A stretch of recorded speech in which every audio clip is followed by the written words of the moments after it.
There is concern about renewed tensions over Iran's nuclear program. Tehran insists that it is only developing nuclear power for civilian purposes, but now Israel has warned that it crosses all red lines and that it will not allow Iran to acquire nuclear weapons. This follows warnings by Washington and the European Union that Iran must allow international weapons inspectors full access to its workshops. My guest is Rafael Grossi, Director General of the International Atomic Energy Agency. Has his inspection program failed and dashed all hopes of a diplomatic solution to this crisis?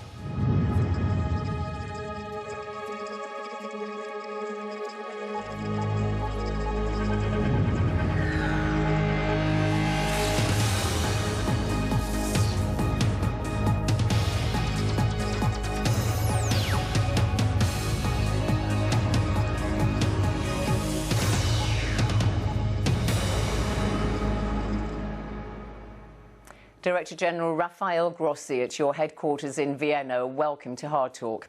Let's start with Iran. President Joe Biden, when he came to power, said the US intends to return to full compliance with the 2015 nuclear deal with Iran that President Trump tore up.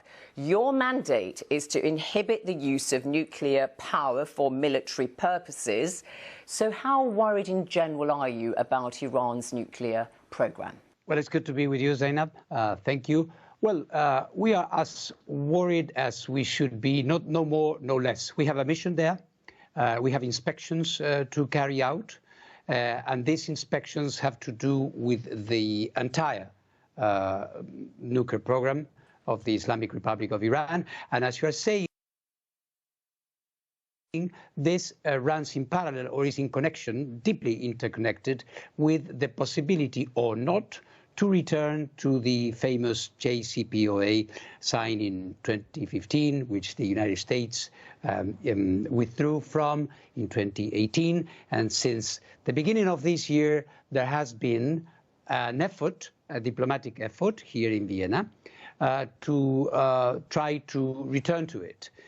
So there are many aspects, and we are the guarantors of whatever is agreed or not in Iran. So we are constantly looking into this situation. Just for those who need reminding, JCPOA, of course, refers to the Joint Comprehensive Plan of Action, which is what the nuclear deal in 2015 is described at. But look, how seriously can we take your monitoring of what's going on in Iran? You just said, you know, we want to carry out inspections and so on. But on the 16th of September, Iran acknowledged that it had removed several surveillance cameras installed by your nuclear inspectors at a centrifuge assembly site, a workshop at Karaj. Now we've got America telling Iran to grant your inspectors access, otherwise Iran will face diplomatic retaliation. The European Union says the fact that your inspectors are not allowed into this workshop at Karaj is a worrying development. Doesn't look like you're getting very far, does it, Director General? Well, I would say, first of all, we are the only international presence in Iran. Which is essential because we carry out a number of inspections, some of which are, I would say, regular, part of their obligations that Iran has as a signatory, as a party to the Treaty on the Non-Proliferation of Nuclear Weapons, the NPT, as is known.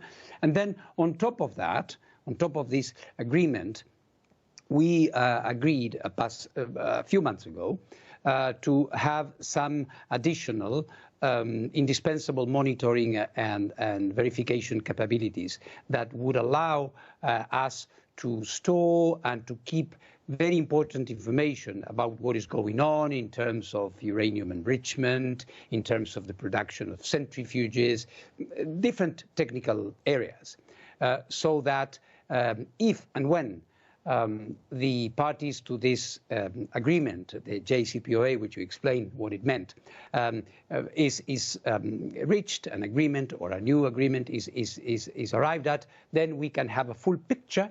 Yeah, but you don't have a full picture. Sorry, but the Iranians have removed those surveillance cameras. We have as full a picture as can be obtained in the circumstances, which is quite vast. I must tell you that our inspection effort in Iran is vast. we are present at all facilities that Iran has. And we have inspections every day of the year, carrying out permanently this type of. You're not convincing. You're not convincing key players in the region. Take what the Israeli Prime Minister Naftali Bennett has issued a statement saying Iran seeks to dominate the Middle East under a nuclear umbrella.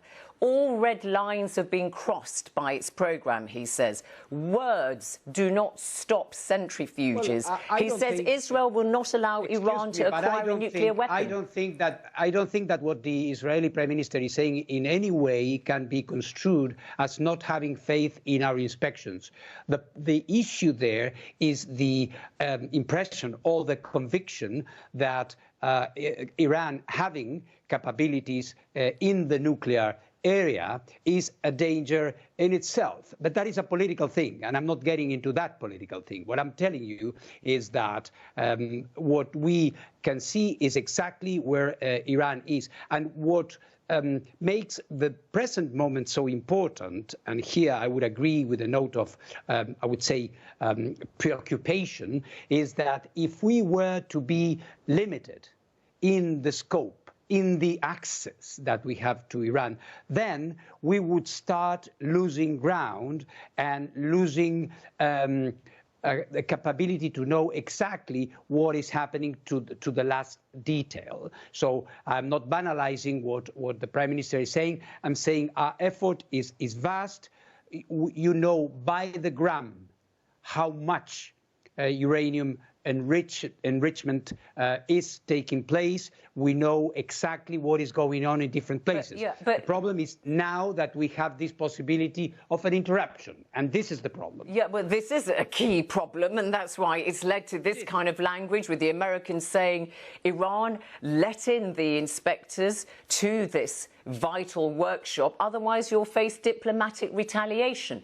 And that's the point I'm making. Everybody had high hopes. Joe Biden comes in and says, look, we're going to, you know, have the talks. You had the Iranian Foreign Ministry in the past few days saying, look, we think talks are going to start in a matter of weeks.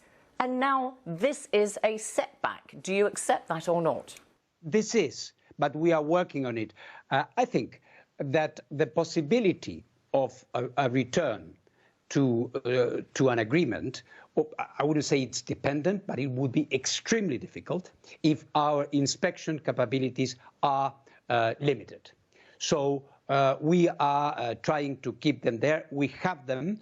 There is a certain issue at a place, and you were saying before the Americans are asking. No, the Americans are not asking. I am asking. The IAEA is asking Iran to respect what I agreed with them past Sunday, September the 12th, where we agreed that we would be able to service all our equipment. You were referring to some cameras there. That's part of it. It's not the whole thing. There's much more than that. So that we can carry on with this work. I should just remind everybody that the International Atomic Energy Agency was set up in 1957. You're an autonomous organisation. You're not under the direct control of the United Nations, but you do report to the UN. OK, so give us an idea then of how confident you should be, because you recently returned from a visit to Iran where you had talks with Mohammad Islami, chief of the Atomic Energy Organization of Iran. However, we have a new hardline president, Ibrahim Raisi, in Iran. So what's your assessment? What are the dynamics? Do you think you're going to get the full access you want? We are pressing for that. And by the way, as part of this trip, as a result of this trip, we agreed with Iran that I will be returning soon, probably to meet with the president or the foreign minister, because, as you are saying, this is a new government. And it's a government that has quite firm views on the issue of the nuclear program and the collaboration with the IAEA or the international community in general. So I've told them, and they agreed, and I hope we are going to be able to do this very soon, that we need to get to know each other. We need to start the conversation. I was working with a previous government, and there is a new one now, and there is one that has had in its platform, if we can use this term, Yeah. in the case of the political system in Iran, a tougher approach to collaboration